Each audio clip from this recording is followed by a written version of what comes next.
he and your colleagues thank you for this event. This is an amazing event.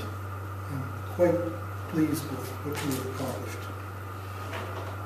I have put a lot of pieces together, and I'd like you to hear the whole story. That'll take a while. So I'll give you my final conclusion. I conclude that we are all very powerful healers. You're all psychic, you're all clairvoyant and intuitive, but we're too busy to notice it. So when people slow down enough to notice, it's going to be an amazing world. So I'll tell you a story about some of the things that I encountered in my travels. Robert Becker has to be the father of modern energy medicine. He wrote a book, The Body Electric. He was an orthopedic surgeon at the VA hospital in Syracuse, New York. He was studying regeneration. And I thought this was a very interesting topic. We send our soldiers away to be blown to pieces, and salamanders, if you cut their arm off, they grow a new one in a couple of days. Why can't we do that? So that's the question that he was working on. And I think that continues to be a very important question. And unfortunately, his research was cut short because of the story that I'll tell you. He lived in upstate New York, and they were going to bring in an overhead power line, 550 kilovolts or some very high voltage, and some people were concerned about the possible health effects of all this electricity. Well, it turned out, and one of the things that had happened is a woman named Wertheimer, two scientists, Wertheimer, Nancy Wertheimer had been an epidemiologist. She took 20 years off from her academic work to raise a family, and after that, after her family was grown up, she decided she would go back into epidemiology. And so she looked around for a good subject, and she decided on childhood leukemia. Are there any epidemiological aspects of childhood leukemia? So she lived in Colorado, she went to Denver, she went to the Bureau of Health Statistics or some official organization, and she looked up the addresses of children who had died of leukemia. And she did what scientists do at the beginning of any study. It's called stamp collecting. She just went to those places and looked. Are they next to interstate highways? Are they next to trash dumps or toxic waste? Or what's going on?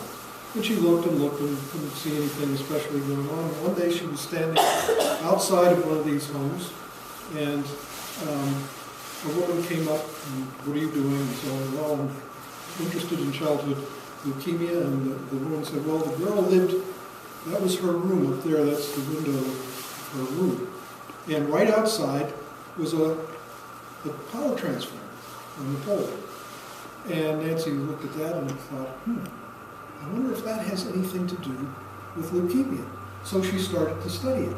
And she found that the homes closest to the power transformer that takes the 11 or 15 kilovolts on the wires and steps it down to 110 to go into the home, the 220, she found that proximity to those power transformers was related statistically to childhood leukemia.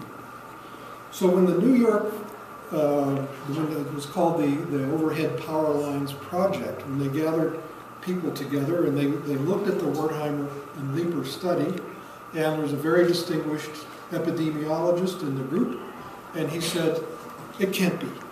She must have made a mistake with her statistics." So they gave him a bunch of money to go over Nancy Wertheimer's research to find the flaws. And he didn't find a flaw. There, it appeared to be a valid correlation. He was shocked. So was everybody else. So that was the first indication that people are sensitive And Robert Becker wrote another book, a second book. The first book was The Body Electric, highly recommended. By the way, one of the things in The Body Electric was he was trying to use electrical stimuli to convert cells, adult cells, into what are called totipotent cells, cells that can form anything.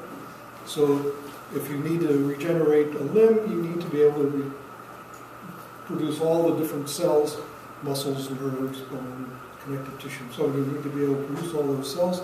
So he was studying frog red blood cells which have nuclei. Our red cells don't have nuclei. He was looking at frog red cells. And he was applying electricity and to see if he could switch them to become totipotent. And nothing happened. So he turned the voltage down. Nothing happened. Turned it down some more. Nothing happened. Finally, he got down to 0. The knob was on 0. It worked. What was that? Well, when the knob was on 0, there was a very tiny current leaking into the preparation. A billionth of an ampere. And that had the biggest effect. And that summarizes the truth of our interactions right now in this room. Very subtle interactions are very powerful. And we've seen some examples of that today. People standing here and getting you to do funny movements and things like that. These interactions are extremely powerful and can be life-changing. So this is where energy medicine is. I'll give you another example. It's called the lens method, low energy neural stimulation.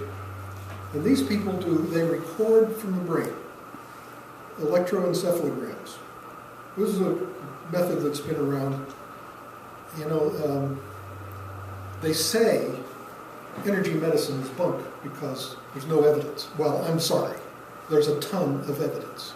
There's unbelievable amounts of evidence. And just as an example, Berger in the 1930s put electrodes on the scalp and measured the brain waves, the electrical brain waves. They had actually been discovered a long time before that by Andrew Tyler Still, the founder of osteopathy. He put his hands on the occiput of his patients, and he said the brain is an electrical dynamo. He was picking up those signals. I love it when somebody with their sensitive hands or observation can detect something that it takes science 30 or 40 or 50 years to discover. I love it. And that's exactly what's happened, is people who do hands-on work or hands-off work, therapists of all kinds, when you work with people day in and day out, hands-on, you start to notice amazing things. And by the way, those amazing things I listen to, and I take those stories as evidence. Most scientists would say, nah, that's impossible. No, I take it as evidence. Something's going on there, and I look to find what is going on. And is there science? Is there some piece of biophysics that can explain that? So that's why I'm a success. I'm a success because I listen to therapists. I take their extraordinary observations to be important.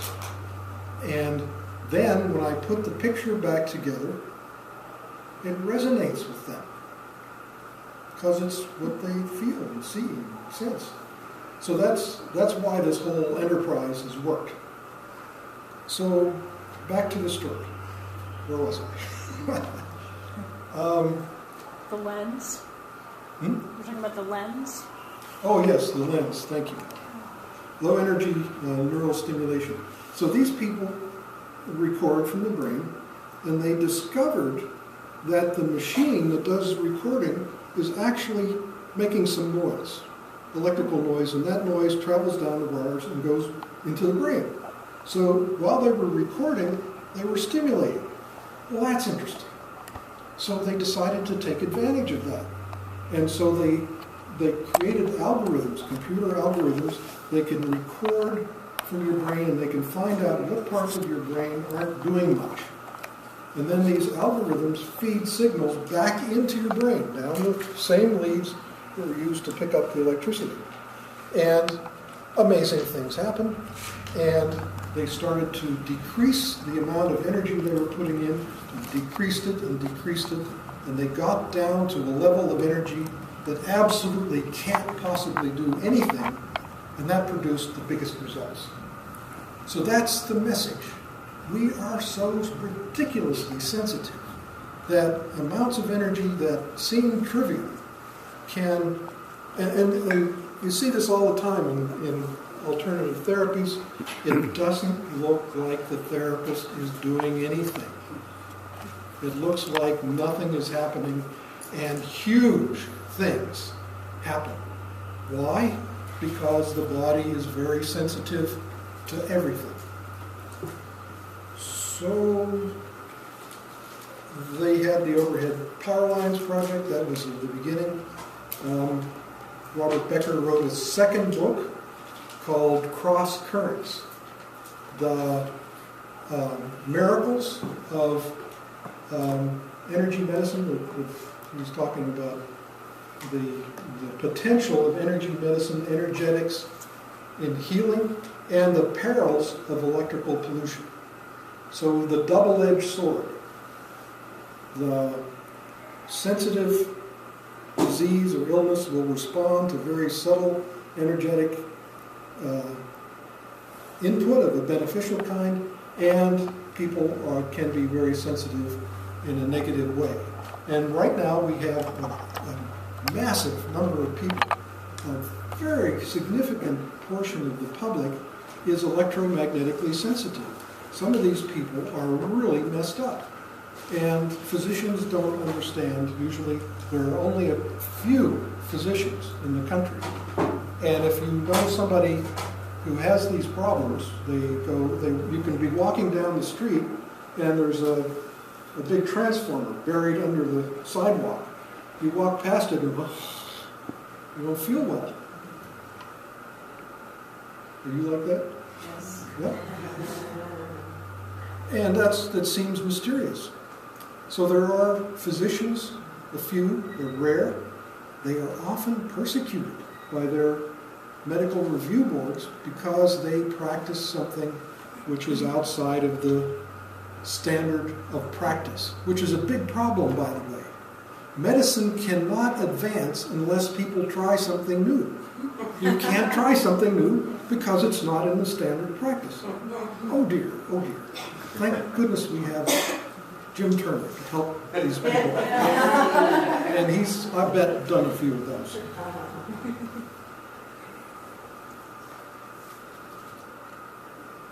So I hope I have given you the idea that we're very sensitive. We study the mechanisms. My latest passion, the subject that I will talk about this year in my lectures and the book, Energy Medicine, The Scientific Basis, is a worldwide success. It's been translated into many languages. It's used as a textbook in energy medicine courses all over the world. I've been to 25 countries, all over the United States, talking about this stuff. It is the medicine of the future. It is the cutting edge, and we're figuring out how it works and what it does. And my passion this year is the unconscious mind. And thanks to a collaboration with a psychiatrist in Philadelphia, we have been working together on the nature of the unconscious. And the unconscious is this vast area of mystery. Psychologists can't agree about anything related to the unconscious. Maybe there isn't even such a thing at all, some psychologists say. Well, when you look at the world through the lens of energy, you get to look at things that have been mysterious. And so I'm looking at the unconscious in terms of energetics. And there's a story that I put together.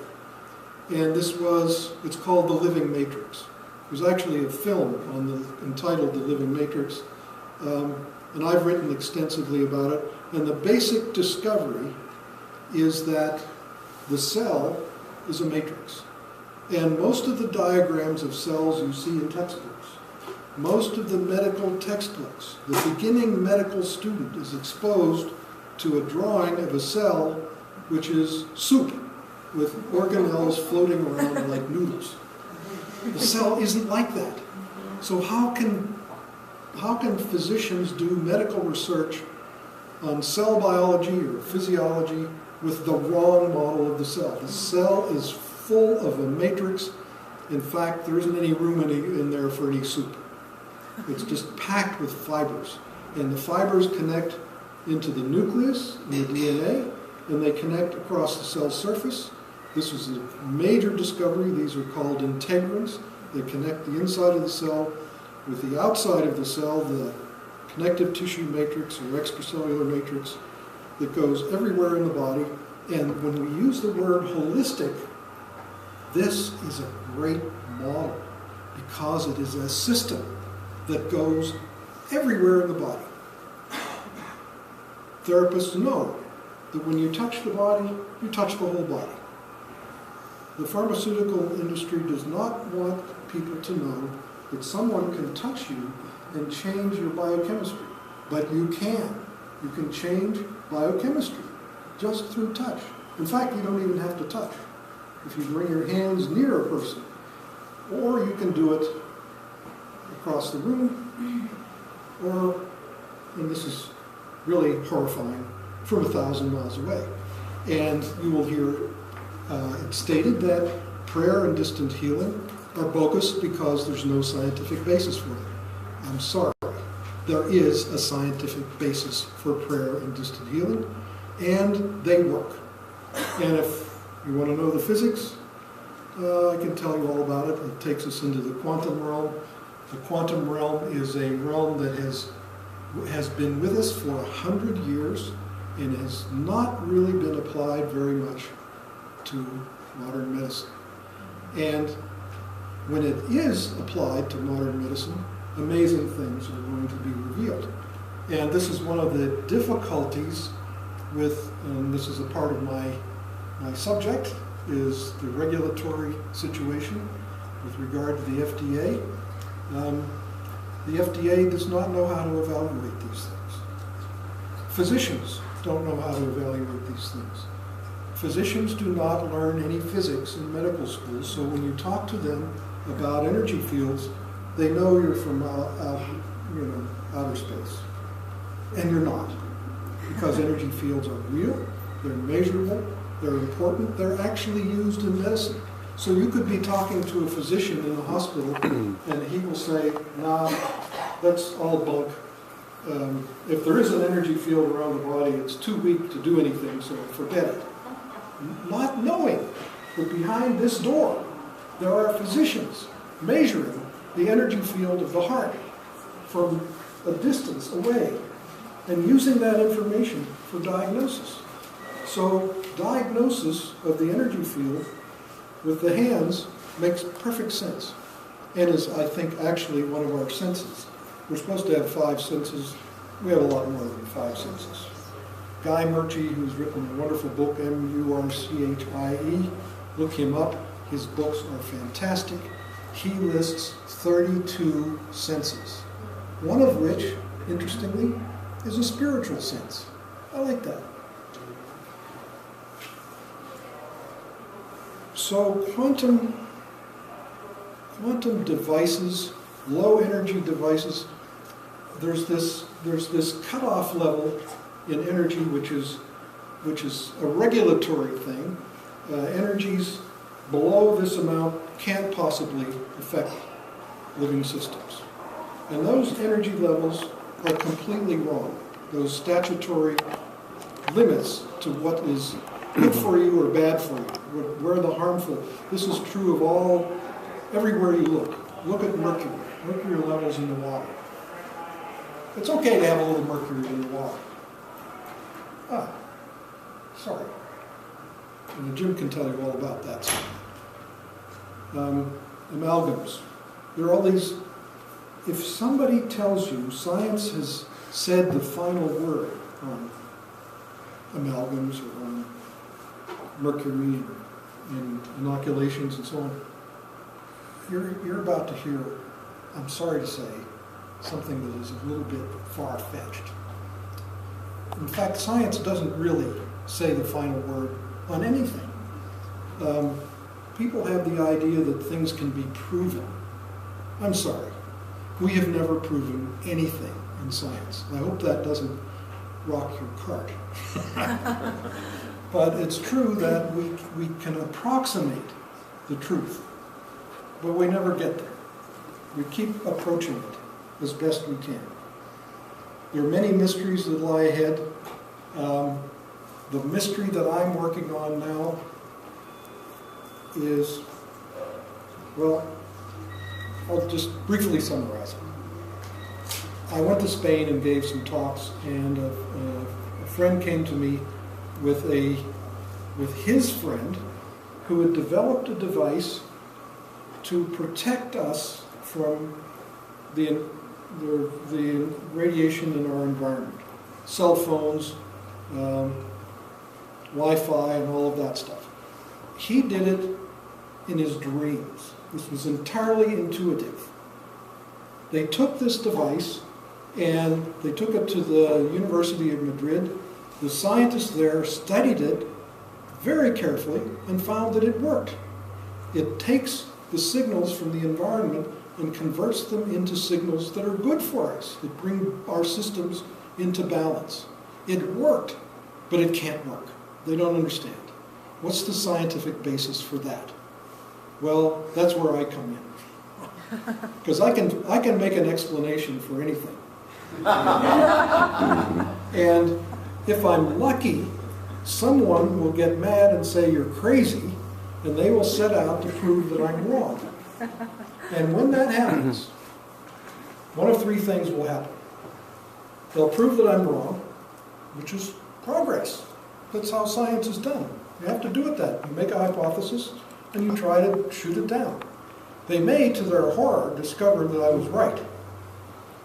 That's bad news. But what usually happens is they discover something they weren't even looking for. That's the way science proceeds. New ideas come along that are profound sometimes, but the funny thing about science is that science absolutely requires new ideas, and scientists hate new ideas. So this is the quagmire that we have to work our way through to make progress. Thank you, Judy, for getting us together. Thank you all for coming.